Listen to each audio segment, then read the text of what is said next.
கிறிஸ்துக்குள் மிகவும் பிரியமானவர்களே, கர்த்தராகிய இயேசு கிறிஸ்து நாமத்தினாலே உங்களை வாழ்த்துகிறேன். அனைவருக்கும் அன்னையர் தின வாழ்த்துக்கள். நீதிமொழிகள் 31:28 அவள் பிள்ளைகள் எழும்பி அவளை பாக்கியவது என்கிறார்கள். உறவு, பொறுப்பு, பாசம் இதை குறித்தான சில காரியங்கள். பிள்ளைகளின் எதிர்பார்ப்பு என்ன? பிள்ளைகளுக்கு நீங்கள் செய்ய வேண்டிய பங்கு என்ன? பிள்ளைகள் உங்களிடத்தில் என்ன எதிர்பார்க்கிறார்கள்? Your children need your prayer. பிள்ளைகளுக்கு உங்கள் ஜெபங்கள் வேண்டும். பிள்ளைகளை ஜெபத்தில் மூடப்பட வேண்டும். Your children expect your presence. நல்ல உரையாடல் பிள்ளைகளுக்கும் உங்களுக்கும் வேண்டும். Your children expect your protection. ஒரு தாயின் பாதுகாப்பு பிள்ளைக்கு வேண்டும். Your children expect peace at home. பிள்ளைகள் உங்களிடத்தில் சமாதானத்தை எதிர்பார்க்கிறார்கள். Your children expect your provision. பிள்ளைகளுக்கு சரீரப்பிரகமான தேவை, ஆவிக்குரிய தேவைகளை சந்திக்க வேண்டும். இது குறித்தான முழுமையான விளக்கங்களை நம் சகோதரி டாக்டர் ஜெயராணி ஆண்ட்ரூஸ் அவர்கள் இந்த காணொலியில் பேசியிருக்கிறார்கள். பாருங்கள், கேளுங்கள். தாய்மார்களுக்கு மிகவும் பிரோஜனமாயிருக்கும். இது உங்கள் ஆவிக்குரிய வாழ்க்கைக்கு ஏதுவாக இருக்கும். தேவன்தான் உங்களை ஆசீர்வதிப்பாராக.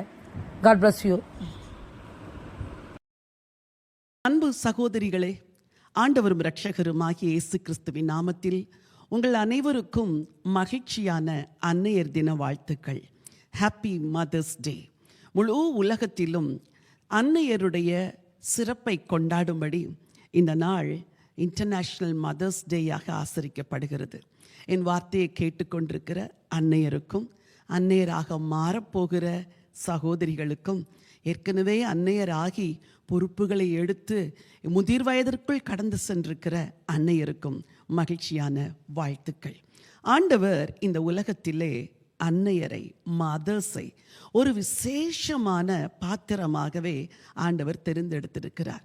ஒரு குழந்தையை பெற்றெடுப்பதற்கு ஒரு ஆணை தெரிந்தெடுக்காமல் ஒரு பெண்ணை தெரிந்தெடுத்து அவளை அதற்கு ஏற்ற விதத்தில் அழகாக உருவாக்கி தன்னுடைய சித்தத்தை எல்லாம் அந்த பெண்ணிடத்தில் நிறைவேற்றி அவளுக்கு அன்னை என்ற ஒரு பெயரையும் ஆண்டவர் கொடுத்திருக்கிறார். பிரியமானவர்களே, ஒரு மதர்ஸ் ரோல் இது மிக முக்கியமான ஒன்று.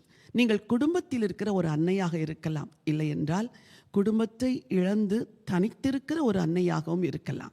எப்படி இருந்தாலும் நீங்கள் ஆசீர்வதிக்கப்பட்டவர்கள். ஒரு வேத வசனத்தை உங்களுக்காக நான் வாசிக்க விரும்புகிறேன். நீதிமொழிகளின் புத்தகம் 31 அதிகாரம் 28. அவள் பிள்ளைகள் எழும்பி அவளை பாக்கியவதி என்கிறார்கள். என்கிறார்கள்.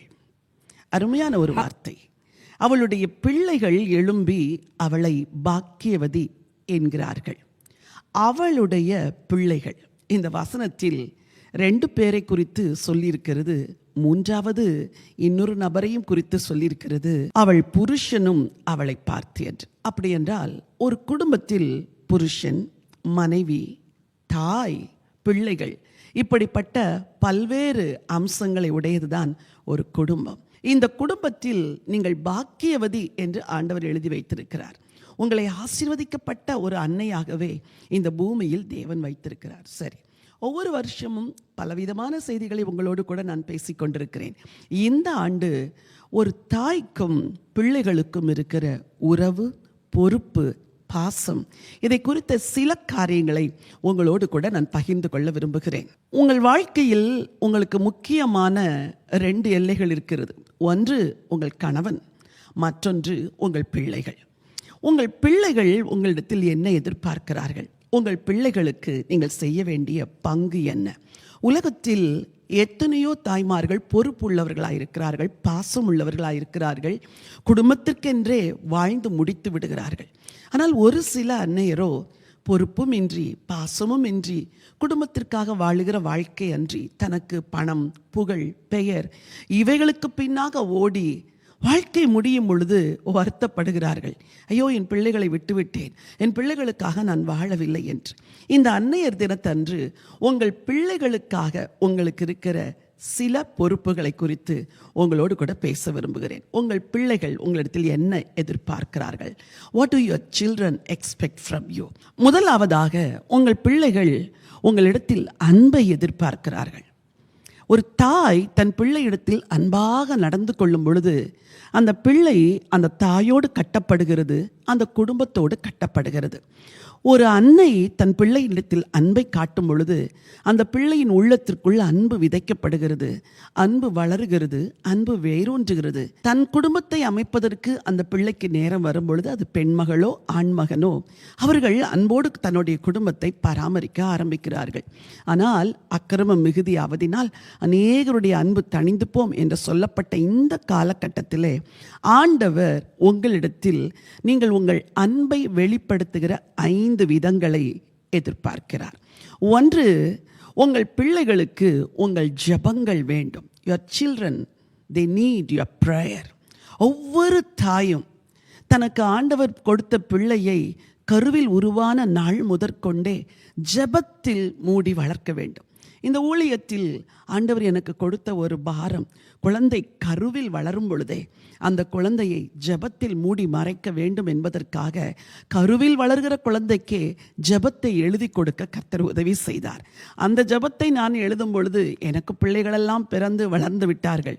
அப்பொழுது நான் யோசித்தேன், யாராவது ஒருவர் நமக்கு பல வருடங்களுக்கு முன்பதாக நமக்கு பிள்ளைகள் பிறக்கும் முன்பே இப்படி ஒரு ஜெபத்தை என்னிடத்தில் கொடுத்திருந்தால் எவ்வளவு நலமாய் இருக்கும் என்று. என் அன்பான சகோதரிகளே, என் அன்பான அன்னையரே, உங்களை பார்த்து சொல்லுகிறேன், உங்கள் பிள்ளை கருவில் உருவான நாள் முதலே அந்த குழந்தையை ஜெபத்திலே நீங்கள் மூடி மறைக்க வேண்டும். இப்பொழுதுதான் திருமணமாயிருக்கிற மகளே, இப்பொழுது கருவுற்றிருக்கிற மகளே, இப்பொழுது குழந்தையை பெற்றெடுக்க நேரத்தை எதிர்பார்த்து கொண்டிருக்கிற மகளே, உனக்கு அன்பாய் சொல்லுகிறேன், உன் பிள்ளையை ஆண்டவர் பரிசாய் கொடுத்தார் என்பது உண்மை. ஆனால் அந்த பிள்ளை உன்னிடத்தில் சொல்லாமல் சொல்லுகிற வார்த்தை என்ன தெரியுமா?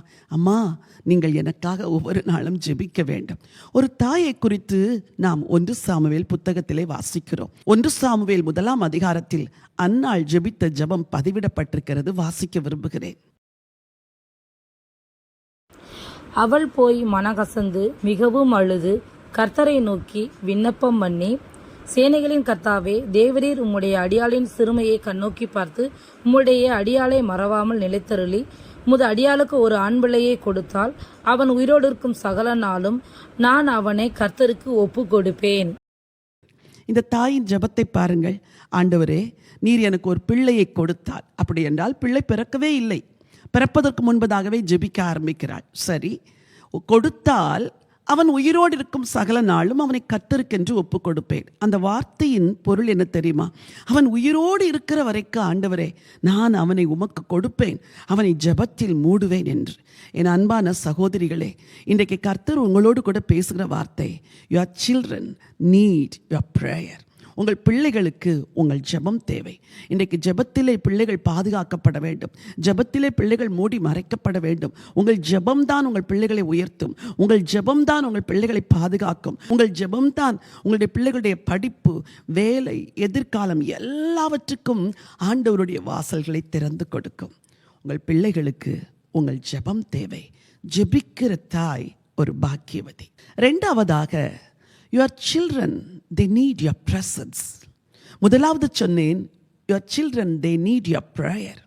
2வது சொல்லுகிறேன், your children, they need your presence. ஒரு தாய் வீட்டில் இருந்தால் பிள்ளைகள் சந்தோஷமாக இருக்கிறார்கள், பாதுகாப்பாக இருக்கிறார்கள். பல வாலிப பிள்ளைகளோடு கூட பேசும் பொழுது அவர்கள் மனம் வருத்தத்தோடு சொல்கிற காரியம், என் அம்மா காலையில் வேலைக்கு போகிறார்கள், இரவிலே வருகிறார்கள், அவர்களோடு நான் செலவழிக்கிற நேரம் மிக கொஞ்சம், நான் மனதில் விரும்புகிறது எல்லாம் அவர்களோடு பேச முடியவில்லை என்று வருத்தப்படுகிறார்கள். சரி, நீங்கள் சொல்லுகிறீர்கள், வேலைக்கு போகாமல் இருந்தால் பிள்ளைகளை போஷிக்க முடியுமா, நடத்த முடியுமா? 2 பேருடைய கோரிக்கையும் நியாயமானது தான். ஆனால் நீங்கள் என்னதான் வேலைக்கு சென்றாலும் வேலை முடித்து திரும்பி வரும் பொழுது ஒரு நல்ல குறிப்பிட்ட நேரத்தை பிள்ளைகளோடு செலவிடுங்கள். முடிந்த அளவுக்கு உங்கள் பிள்ளைகளோடு நீங்கள் செலவிடுகிற அந்த குவாலிட்டி டைம், அது மிக முக்கியமானது. மனம் திறந்து அவர்கள் பேச இடம் கொடுங்கள். நீங்கள் பேசும் பொழுது உங்கள் வாயிலிருந்து உபதேசங்கள் வந்து கொண்டே இருக்கக்கூடாது. பிள்ளைகளை பேச விட்டு நீங்கள் கேளுங்கள். அவர்கள் உங்களிடத்தில் மனம் திறந்து பேசுவதற்கு இடம் கொடுங்கள். your children, they need your presence. அது உரையாடலுக்கு மட்டுமல்ல, வீட்டில் அம்மா இருக்கிறார்கள் என்றால் அது ஒரு செக்யூர்ட் ஃபீலிங்கை உங்கள் பிள்ளைகளுக்கு பிள்ளைகளுக்கு கொடுக்கிறது. ஆகவே வெளியே சுற்றுவது, அங்கே போவது, இங்கே போவது, கிளப்புக்கு போவது, பார்ட்டிக்கு போவது, இப்படி நேரத்தை செலவழித்து கொண்டிருக்கிற மதர்ஸை நான் பார்த்து சொல்லுகிறேன், வெளி உலகத்தில் நீங்கள் செய்கிற எல்லா ஆக்டிவிட்டீஸும் அது உங்களுக்கு திருப்தியை தரலாம், ஆனால் உங்களை பாக்கியவதியாய் மாற்ற முடியாது. ஒருவேளை ஊழியத்தை செய்கிற ஒரு அன்னையாய் நீங்கள் இருக்கலாம், ஊழியத்தின் நிமித்தம் நீங்கள் பிரயாசப்பட்டு வெளியே செல்லுகிற ஒரு நபராகவும் இருக்கலாம். எப்படி இருந்த போதும் உங்கள் பிள்ளைகள் உங்களுக்கு முக்கியம். They need your presence. நேரத்தை பார்த்து பார்த்து பார்த்து பார்த்து பிள்ளைகளோடு செலவழிப்பதற்கு நேரத்தை எடுங்கள். சிறு பிள்ளைகளோடு கூட விளையாடுங்கள். வாலிப பிள்ளைகளோடு நேரத்தை செலவழியுங்கள். திருமணமான பிள்ளைகளை போய் பாருங்கள், அவர்கள் பிள்ளைகளை விசாரியுங்கள். நீங்கள் ஒரு பாக்கியவதியான அன்னையாய் இருப்பீர்கள் என்பது நிச்சயம். ஒரே ஒரு வசனத்தை வாசிக்க விரும்புகிறேன். ஏசாயா தீர்க்கதரிசன புத்தகம் 49ஆம் அதிகாரம் 15வது வசனம். ஸ்திரீயானவள் தன் கற்பத்தின் பிள்ளைக்கு இறங்காமல் தன் பாலகனை மறப்பாளோ? அவர்கள் மறந்தாலும் நான் உன்னை மறப்பதில்லை. ஸ்திரீயானவள் தன் கற்பத்தின் பிள்ளைக்கு இறங்காமல் தன் பாலகனை மறப்பாளோ? இன்னைக்கு உலகத்திலே எத்தனையோ அன்னையர் இருதயம் கடினப்பட்டு தங்கள் பிள்ளைகளை மறந்து அவர்கள் வேண்டவே வேண்டாம் என்று இன்னொரு வாழ்க்கையை தேடி செல்கிறார்கள். சமீபத்தில் செய்தித்தாளில் நீங்கள் படித்திருப்பீர்கள், தன்னுடைய 3 பிள்ளைகளுக்கு சாப்பாட்டிலே விஷம் வைத்து அந்த பிள்ளைகளை கொன்று போட்டு இன்னொருவனோடு கூட வாழுவதற்கு ஒரு பெண் எடுத்த முயற்சிகள் உலகத்தையே அசைத்தது. இப்படியும் கொடூரமான தாய்கள் இருக்கிறார்கள். என் அன்பு சகோதரி, வாழ்க்கையிலே என்ன நடந்தாலும் நீ இறுதி வரை உன் பிள்ளைகளுக்காக வாழ வேண்டும். எத்தனையோ பேர் வாழ்க்கையில் பிரச்சனை வந்தது நிமித்தம் தற்கொலை செய்து கொள்ள தீர்மானிக்கிறீர்கள். போதும், நான் வாழ்ந்தது, இந்த புருஷனோடு வாழ்ந்தது போதும், இந்த குடும்பத்தில் வாழ்ந்தது போதும், இந்த தரித்திரத்தில் வாழ்ந்தது போதும், இந்த வியாதியில் வாழ்ந்தது போதும் என்று நினைக்கிறீர்கள். Your children, they need your presence. ஒரு தாய் இல்லாத பிள்ளையின் நிலைமை நினைத்து பாருங்கள். அந்த பிள்ளைகள் யாரிடத்தில் போவார்கள்? யாரிடத்தில் போய் தங்களுடைய அன்பை வெளிப்படுத்துவார்கள், அன்பை பெற்றுக்கொள்வார்கள்? தாயே, நீதான் இறுதி காலம் வரைக்கும் அந்த பிள்ளைகளுக்கு ஆதரவாக இருக்க வேண்டும். Your children, they need your presence. மூன்றாவதாக, your children, they need your protection. ஒரு தாயின் பாதுகாப்பு ஒரு பிள்ளைக்கு வேண்டும். குழந்தையா இருக்கும் பொழுது கருவிலே 9 மாதம் 7 நாட்கள் சுமக்கிறீர்கள்.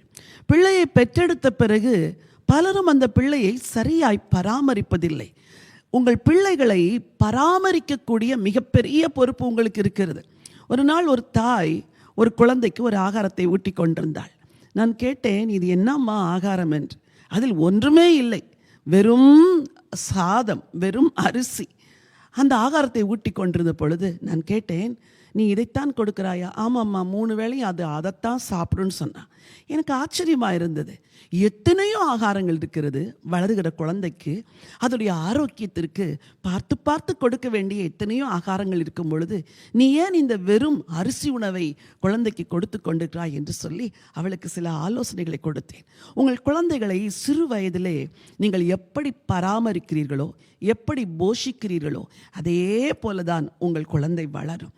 இந்த உலகம் ஒரு பாதுகாப்பு இல்லாத ஒரு உலகம். தாயே, இந்த உலகத்தில் விபத்துகள், வியாதிகள், விக்கினங்கள் என்று பெருகி கொண்டிருக்கிற காலத்தில் சகோதரி, உங்கள் பிள்ளைகளை பாதுகாக்க வேண்டிய மிகப்பெரிய பொறுப்பு உங்களிடத்தில் இருக்கிறது. அங்கே போகிறேன், இங்கே போகிறேன், இங்கே போகிறேன் என்று பிள்ளைகள் சொல்லும் பொழுது உங்கள் கண்கள் அவர்கள் மேல் பதிக்கப்படட்டும். பிள்ளைகள் எங்கே இருக்கிறார்கள், எங்கே விளையாடுகிறார்கள், யாரோடு பேசுகிறார்கள், இதிலெல்லாம் நீங்கள் கவனம் செலுத்தும்படிதான் உங்களை ஒரு அன்னையாக ஆண்டவர் வைத்திருக்கிறார். இதை தாண்டி நம்முடைய பிள்ளைகளுக்கு பல அந்தகார வல்லமைகளின் போராட்டம் இருக்கிறது. பிசாசின் திட்டம் நம்முடைய பிள்ளைகளை அழிக்கவும் ஒன்றுமில்லாமல் ஆக்கவும் அவனுடைய திட்டங்கள் செயல்பட்டு கொண்டிருக்கும் பொழுது ஒரு ஞானமுள்ள தாயாக உங்கள் பிள்ளைகளின் வாழ்க்கையில் நடக்கிற எல்லாவற்றையும் நீங்கள் கண்காணிக்க வேண்டும். Your children, they need your protection. ஒரு கதையை ஒரு முறை படித்தேன். ஒரு வாலிபன் ஒருவன் ஜெயிலிலே இருந்தான். அப்பொழுது உனக்கு என்ன கடைசி ஆசை என்று கேட்டபொழுது அவன் சொன்னான், என் அம்மாவை பார்க்க வேண்டும் என்று. அந்த தாய் வந்தாள். அவன் சொன்னான், அம்மா உங்கள் கையை நீட்டுங்கள் என்று. அந்த கையை நீட்டின பொழுது தனக்கு இருந்த மிகுந்த பலத்தில் அந்த கையை முறுக்கி அந்த தாயின் கையை முறித்து போட்டான். அவள் அழுகிறாள், துடிக்கிறாள். அப்பொழுது எல்லாரும் கேட்டார்கள், நீ கொடூரனா, ஏன் இந்த தாய்க்கு இப்படி செய்தாய் என்று. அவன் சொன்னான், அந்த சிறு வயதிலேயே அவர்கள் என்னை பராமரித்து பாதுகாத்து என்னை கண்டித்து வளர்த்திருந்தால் இந்த நிலைமை எனக்கு வந்திருக்காது என்று சொன்னான்.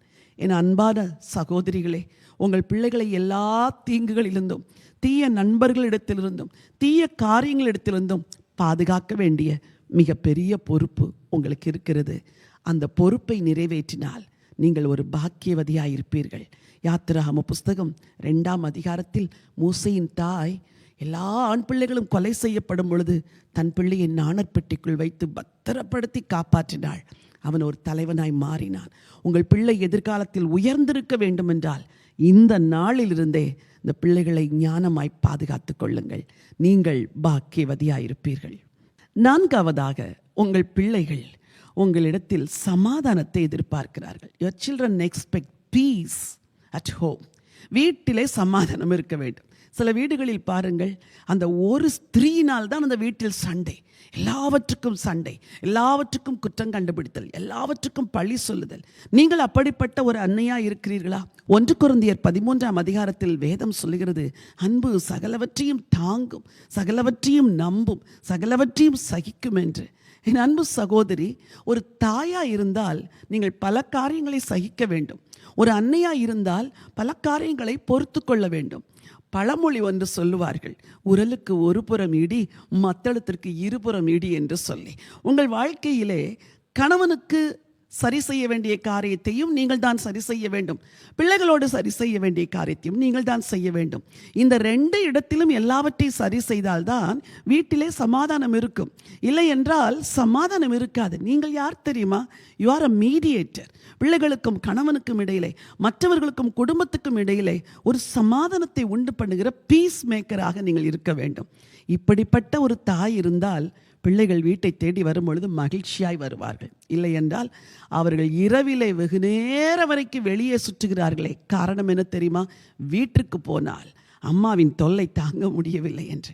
அப்படிப்பட்ட ஒரு அன்னையாய் நீங்கள் இருக்கக்கூடாது. Your children they expect peace at home. கடைசியாக, your children they expect their provision. உங்கள் பிள்ளைகளுக்கு பலவிதமான தேவைகள் இருக்கிறது வாழ்க்கையில். சரீர சம்பந்தமான தேவைகள், மனம் சம்பந்தமான தேவைகள், ஆவிக்குரிய தேவைகள், இவைகள் எல்லாம் இருக்கிறது. சரீரத்தை மாத்திரம் போஷிக்கிற தாயாய் நீங்கள் இருப்பீர்கள் என்றால் உங்கள் பிள்ளைகள் ஆவிக்குரிய பிள்ளைகளாய் வளர மாட்டார்கள். இள வயதிலிருந்தே சரீரத்தையும் போஷிக்க வேண்டும், ஆத்துமாவையும் போஷிக்க வேண்டும். உங்கள் பிள்ளைகளோடு ஒவ்வொரு நாளும் ஜெபியுங்கள். உங்கள் பிள்ளைகளுக்கு வேத வசனத்தை சொல்லிக் கொடுங்கள். இளவயதிலே விசுவாசத்தோடு இந்த விதையை நீங்கள் விதைத்து விடுங்கள். ஒருவேளை அவர்கள் டீனேஜராய் மாறின பிறகு இதிலிருந்தெல்லாம் சற்று விலகி இருப்பார்கள் என்றால் ஆண்டவர் ஒரு நாள் எப்படியாவது பிடித்து விடுவார். You have to provide their physical needs and also their spiritual needs. இந்த 5 காரியங்களை இந்த அன்னையர் தினத்தன்று மனதில் வைத்து உங்களை ஒரு பாக்கியவதியான தாயாக மாற்றிக்கொள்ள தீர்மானமிடுங்கள். உங்கள் சந்ததிக்காக நீங்கள் வாழ வேண்டும். வாழ்க்கையை முடித்து கொள்ளக்கூடாது.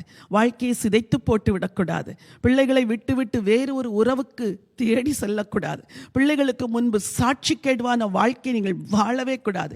என்ன ஆனாலும் தியாகத்தோடு, கண்ணீரோடு, ஜபத்தோடு இந்த பிள்ளைகளுக்காக வாழ்ந்து இந்த பிள்ளைகளை நல்ல தலைமுறையாய் நீங்கள் உருவாக்குவீர்கள் என்றால் நீங்கள் பாக்கியவதி. இந்த அன்னையர் தினத்திலே இந்த ஆசீர்வாதங்கள் உங்களுக்கு வர வேண்டும் என்று உங்களுக்காய் ஜெபிக்க விரும்புகிறேன். அன்பின் ஆண்டவரே, பரலோகத்தின் தேவனே, இந்த இன்டர்நேஷ்னல் மதர்ஸ் டே அன்று உங்கள் பிள்ளைங்க எல்லாருக்காய் நான் ஜெபிக்கிறேன். ஆண்டவரே, உங்கள் பிள்ளைகளுடைய வாழ்க்கையிலே உம்முடைய ஆசீர்வாதம் தங்கட்டும். பிள்ளைகள் எழும்பி அவளை பாக்கியவதி என்று சொல்லுவார்கள் என்று வாசிக்கிறோமே, ஒவ்வொரு அன்னையையும் ஒரு பாக்கியவதியாய் மாற்றுங்கப்பா. தனக்கு ஆண்டவர் கொடுத்திருக்கிற இந்த பொறுப்பு விலையேற பெற்ற ஒரு பொறுப்பு என்று அறிந்து தன் பிள்ளைகளை ஜெபத்திலே தாங்கவும், தன் பிள்ளைகளை பாதுகாக்கவும், தன் பிள்ளைகளுக்கு தேவைகளை சந்திக்கவும், தன் பிள்ளைகளோடு கூட எப்பொழுதும் இருக்கவும் ஆண்டவரே உம்முடைய பிள்ளைகளுக்கு உதவி செய்யும்படியாய் ஜெபிக்கிறேன். தன் குடும்பத்தில் சமாதானத்தை எப்பொழுதும் உண்டு பண்ணுகிற தாயாய் ஒவ்வொரு தாயையும் நீங்கள் மாற்றுங்கப்பா. முழு உலகத்திலும் இருக்கிற எல்லா மதர்ஸ்க்காக நான் ஜெபம் பண்ணுகிறேன். உம்மை அறியாதவர்களை ரட்சிங்கப்பா. உம்மை அறிந்தவர்கள் ஆண்டவரே தனக்கென தேவன் வைத்திருக்கிற அந்த பொறுப்பை, உத்தரவாதத்தை உணர்ந்து அடுத்த பக்தியுள்ள சந்ததியை உருவாக்க அவர்களுக்கு நீங்கள் கிருபை செய்யும்படியா ஜெபிக்கிறேன். பிணியிலும், கஷ்டத்திலும், தரித்திரத்திலும், வியாதியிலும் கணவனை இழந்து, குடும்பத்தாரை இழந்து தனியாய் வாழுகிற எல்லா தாய்மாருக்காய் கூட ஜெபிக்கிறேன். உம்முடைய பாதுகாப்பும் அரவணைப்பும் அவர்களை மூடிக்கொள்வதாக மனதார வாழ்த்தி ஆசீர்வதிக்கிறேன். ஆண்டவர் இயேசுவின் நாமத்தில் ஜெபிக்கிறேன் ஜீவனுள்ள நல்ல பிதாவே, ஆமேன், ஆமேன். பிரியமானவர்களே, இந்த அன்னையர் தினத்தன்று நீங்கள் பாக்கியவதியாய் மாறக்கூடிய அந்த வழிகளை ஆண்டவர் உங்களுக்கு சொல்லியிருக்கிறார். நீங்கள் கற்றுக்கொள்ளுங்கள், வாழ்க்கையில் அபியாசியுங்கள், பாக்கியவதியாய் மாறுங்கள்.